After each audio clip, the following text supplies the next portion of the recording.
everyone, it's Jonathan. Welcome back to another video, and it's time to review Dear Agony by Breaking Benjamin. Of course, this is in preparation for their album Ember, which will be released on April 13th. This is their fourth studio album and is released on September 29th, 2009. Of course, this is the last album to feature this lineup right here. Of course, we know that Ben is the sole remaining member of Breaking Benjamin. He has a new lineup, of course. But this is the time when a lot of things happened during this album. Of course, we know the lawsuit. The band members, two of them got fired, Mark and Aaron. And then Chad left in 2013 to do some, I guess, I don't know. He didn't agree with Ben at all, I guess, in some places. So a lot of things happened during the cycle of this album. Ben was emotionally drained by the lawsuit and all the things that were going on at the time. And of course, his health wasn't good either, because we know that he has some type of illness due to his excessive drinking habits, because he was an alcoholic. And this is actually the first album to feature him as a non-alcoholic, so he pretty much is sober ever since this album. And so, you know, he just really needed to stop, I guess, the band. And so they went on a 6-year hiatus, as we know, and then they came back in 2015, and he had a new lineup of band members. And of course, as we know, Dark Before Dawn was released. With that being said, let's get into this album review, and we'll start with track 1, which is called Fade Away. The song musically does sound very similar to some of the songs off Phobia, but I think what really sets the song apart is the vocals and the lyrics. It seems that Ben was writing from personal experiences, and that's what really makes the song unique. This lyrical theme of feeling lost and seeking redemption will continue throughout the rest of the album. The guitar work is really good, and I really like how the drums really give this song a lot of energy. And of course, we can't forget the guitar solo. It's really good in this track, and it really adds a lot to that dark and serious tone that it's going for. You know, I find myself coming back to this one a lot, and it has a really high replay factor, and I think it's a really great track to start out the album. Track 2 is I Will Not Bow, and this is one of the band's most popular songs to date.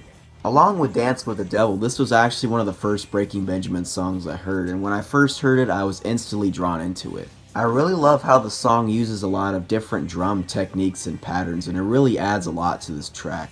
Chad needs to be really credited for the drumming on this track, because it's fantastic, and I can say that for the whole album. He really stepped it up on this album.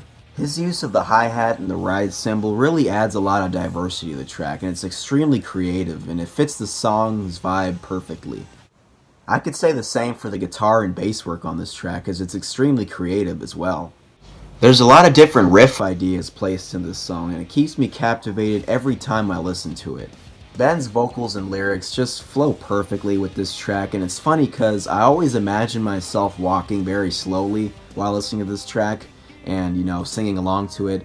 And another funny thing is because, you know, in the music video for this track, you know, we have them playing in the building, and you know, sometimes you see Ben walking very slowly with the mic, and those parts always connected with me, because, you know, every time I listen to, like, during the verses of this track, I always imagine Ben's just walking slowly, like conquering the world in a way. It's just really cool, you know, and when a song can actually do that, and a music video can really make me think of this imagery, it really makes the song more memorable for me.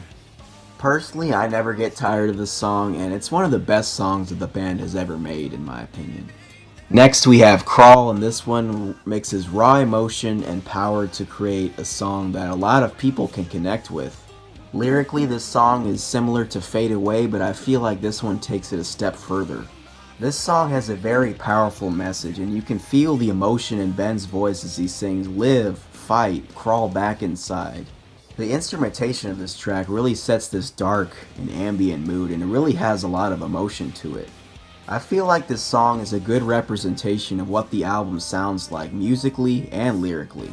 In my opinion, this is one of the band's most emotional songs to date, and a lot of people have connected with it over the years, and I think this is turning out to be one of my favorite songs on the album. Track 4 is Give Me a Sign, and here we have another immensely emotional track, and this is another one of the band's most emotional songs to date. Sure, it's more simple and softer than a lot of the songs in this album, and it does have a slower tempo. But I believe it's the powerful lyrics and the melodic guitar playing that really sets this song apart from its peers. Of course, we can't forget Ben's angelic vocals on this track, because they really shine bright on here. This song is like a cry out to someone who's in pain, and you can feel the passion and the pure emotion from Ben as he sings this.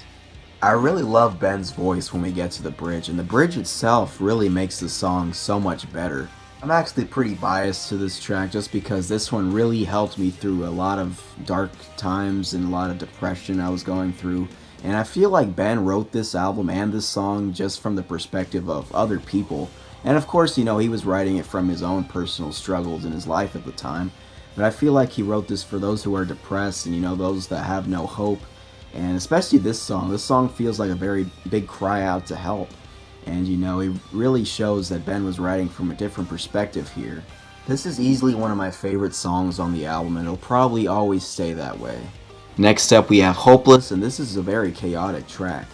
I believe this is actually one of the hardest Breaking Benjamin songs to play on guitar, and it's got a very powerful chorus. The chorus in this track is very similar to Crawl, but of course he uses different words. The guitars and bass really set this dark and brooding atmosphere and really mixes well with Ben's melancholy vocals. The lyrics feel like they were written from a very dark place, and it feels like, you know, Ben was writing from the perspective of himself. You know, he was going through all these, you know, things at the time, and he felt very hopeless. And of course, you know, in life we're gonna feel that way sometimes. We're gonna feel that there's no hope, and you know, and it really adds a lot to the chaos of this track. This song pretty much rocks the whole way through, and it keeps me captivated with its really great guitar riffs and powerful vocals. Track 6 is What Lies Beneath, and this is a song I actually didn't really care for when I was listening through the album, but it has grown on me a lot since. While I still don't think it's one of the best songs on the album, I still think it's a really good track, and it has a lot of emotion and depth to it. I think what stands out most on this track is Ben's vocals, and the lyrics are actually very good as well. Ben's vocals really do drive this track forward, and I think while the drums are not really as prominent, I do think that the beat that's going through this track is actually very solid, and while the guitar work is not as technical as some of the other tracks, I do think this song really does have some good guitar playing and bass playing as well. I believe the lyrics are talking about someone that's always being let down by this other person. Because, you know, in the chorus it says, you know, I'll find what lies beneath your sick, twisted smile. I will always be here. You're your cold, jaded eyes.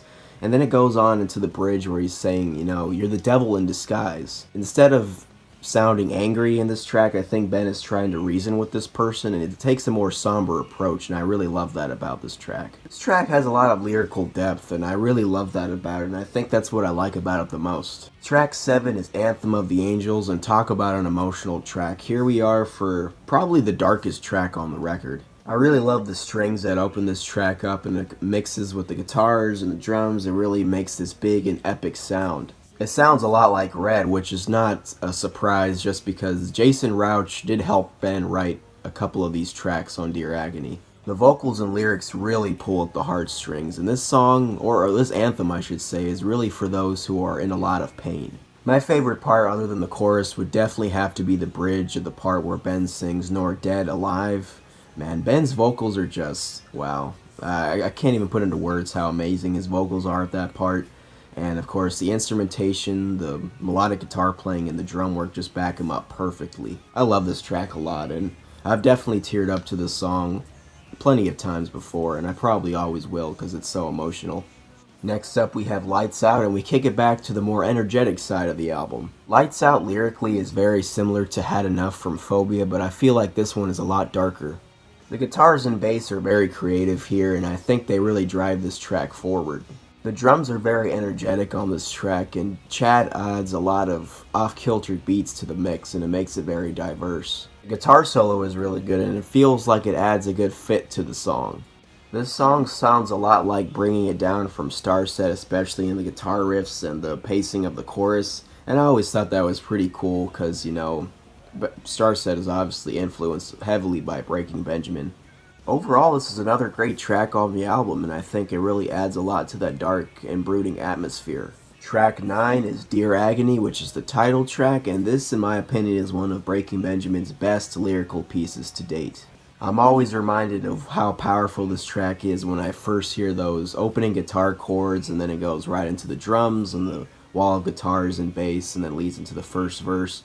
It just reminds me of how powerful of a song this is. This song is phenomenal from a lyrical point of view, from a musical point of view, and Ben's vocals are just amazing on this track. I think this is one of his best vocal performances to date. This song is like a letter to Agony. Of course, you know, the song is called Dear Agony. I think Ben wrote this for people that are just going through a lot of things, you know, at this time. You know, I really feel like Ben wrote this for himself and, of course, for other people. And it's just probably one of his deepest songs to date that he's ever written. And you can really tell by the vocal tone. I mean, the lyrics are just very dark at times, but they're very hopeful in places. Especially in the last part of the bridge where Ben sings, "Somewhere far beyond this world, there's nothing left anymore." Or I feel nothing left anymore. And that part just gives me chills every time I listen to it. And when a song can do that, when you listen to it every time and make you do that, I think it's something special. This is actually a very special song for me, and I loved it when I first listened to it, but I think I even love it more now. This is easily one of the best songs on this album, and one of my favorite Breaking Benjamin songs of all time. Next we have Into the Nothing, and this is one I actually wasn't really that familiar with, but as I started getting really into this album, I started listening to it more, and this is one actually I've been coming back to a lot recently. I really love how chill and laid back this one feels, and I know it's not really as heavy as the other tracks on this record. I mean, it's not really heavy at all, but I really feel like this one focuses more on melody. Ben's vocals are really great on this track, and I really love how melodic he sounds, definitely in the chorus and the verses, even in the bridge too. And the lyrics sound much more uplifting than the rest of this album. And even though this song still has a very dark tone to it, I do feel like it's much more uplifting than the rest of the tracks on the album. Like I said, I have been coming back to this one a lot recently, and I think there's just something about it that makes me want to listen to it, you know, the whole album, of course. But this one in particular, I do find some things that I like about it more than the other songs, but I don't feel like this one is the best track on the album by any means. I don't know, it's just hard to say. Words can't really describe how I feel about this track, but I do think it's a really great track overall, and it's definitely an underrated one. Now we've come to the last track on the album, which is called Without You. As of now, this is actually my favorite song on this album. Everything from the vocals to the instrumentation to the lyrics, I mean, I don't know how else to say it, but the song is perfect to me. I think it was a brilliant idea for them to put the strings in this song because it really has that very Red feel to it, and I just really love how, you know, breathtaking this track can be. I know that might sound cheesy to some people, but this song really resonates with me, and it really helped me through a pretty dark time at one point. And, you know, I've always connected with the song actually. Even before, when I wasn't really into Dear Agony that much, I've always found myself coming back to this one in particular. And it's just, words can't even explain how much I love this track. And that's why it's my favorite track on the album as of now. Overall, this album really had to grow on me over the years, and when it clicked, it absolutely did. And, you know, of course, I can definitely see why some people would not like this album. It is very dark, very moody, very atmospheric, and it's much more serious. It's easily their darkest album to date, and a lot of people kind of got turned off by that, and they left. And, you know, I could definitely see that. Some of the songs do kind of blend together a little bit if you listen to it too much.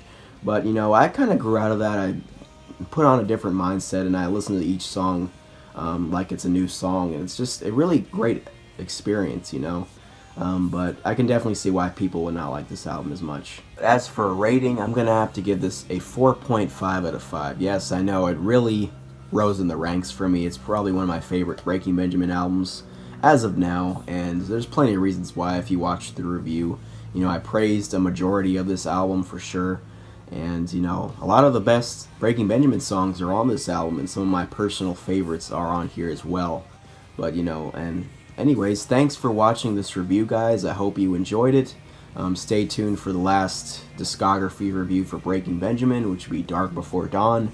And then, of course, Ember, which is almost out. It's almost April at this point, so it's about a little over 2 weeks now at this point. So really stay tuned for that review and Dark Before Dawn and some other videos. I'm sorry I haven't been releasing as many videos just because I've been very busy, but I'll try to get around to doing my second Songs of the Week video soon and some other videos soon, so stay tuned, and I'll see you guys in the next one. Take care.